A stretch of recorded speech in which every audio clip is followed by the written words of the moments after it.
আছে, দুনিয়ার আগুনে আমাদের সহ্য হয় না, আর কবরের আগুন আমরা কেমনে সহ্য করি? আমার বন্ধুগণ, এই যে মা প্রতিদিন সন্তানকে বলে রোজার মাস আসছে, তুই রোজা রাখ, একটা রোজা রাখ, একটা রোজা রাখ রে বাজার।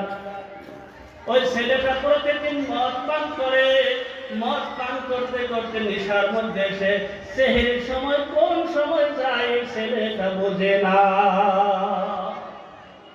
আর আমরা বলি আমার সন্তানগুলো নেশার মধ্যে পড়ে নিজের বাবাকে মারে, নিজের মাকে থাপ্পড় মারে। আজকে আমি বাস্তব একটা ইতিহাস দেখে আসছি রে বাবা। যে সময় ধর্মসভার মধ্যে আসলাম, ছেলের মাথার মধ্যে আবল তাবল হয়ে তার জনম দুঃখিনী মাকে আজকেও আমি দেখেছি মার দিয়েছে। ও বাবা, এই যে তার মা বলতেছে বাবারে 29টা রোজা চলে গেল, লাস্ট একটা রোজা, আজকে রোজা শেষ হয়ে যাবে বছরের নামে, এই খরচ রোজাটা শেষ হয়ে যাবে বাবা, মেহেরবানি করে একটা রোজা কইরা। এরকম কয় না? নাই কয় না গো? কইতাছে। আর ছেলেরা নিশা করে এনে মদ খায় এনে হয়ে পড়ছে, মদ খায় হয়ে পড়ছে, হয়ে পড়ার পরে ওই সেহরের সময় মা ডাকতেছে, সেহরের আগ মুহূর্তের মধ্যে ছেলেকে জাগাই দিতেছে। আর ওই সময়ের ভিতরে মা রান্না করে যায় সেহরি পাকাইতেছে। বর্তমান তার বৌজিরা কিন্তু সেহরি পাকাইতে খুব মুশকিল পায়, পায় না গো? পায় না? নাই মা বোন তারা কিন্তু সেহরি পাকানোর জন্য প্রস্তুত, আগেই পারলে বৌমাকে ডাক দিয়ে দেয়। এরকম মা আছে না? নাই।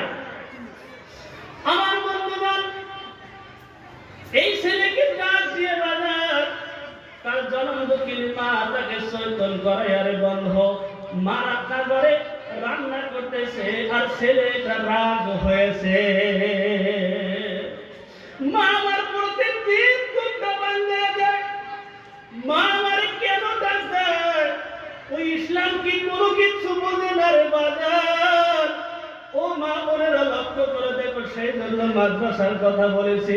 মাদ্রাসার মধ্যে যদি একটা ছাত্র কোরআনের হাফেজ বানায়া যাও, আল্লাহ পাক পরওয়ারদিগার আলম তোমার একটা সন্তানের বিনিময় তোমার কবরটাকে আল্লাহ পাক পরওয়ারদিগার আলম জান্নাতের বাগান বানায়া দিবে। এই ছেলেটা যে সময় তার ঘুমটা ভাঙে গেল, নিশা অবস্থায় রান্না করে দেয়, দেখে মা সেহরি রান্না ছেড়ে বন্ধ।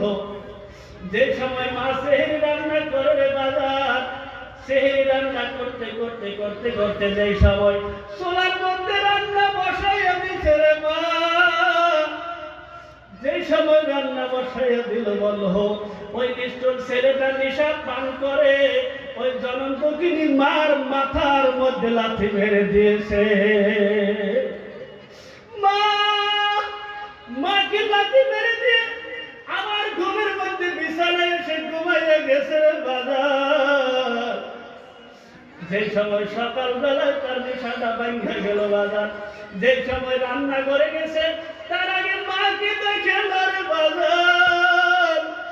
মাকে যে সময় দেখতে পায় না, রান্না করে যায় দেখে আমি মাকে যে আঘাত করেছি, এই আঘাতের বিনিময়ে আমার মার মাথাটা চুলার ভিতরে যে আমার মা দুনিয়ার জমিন থেকে বিদায় নিয়েছে।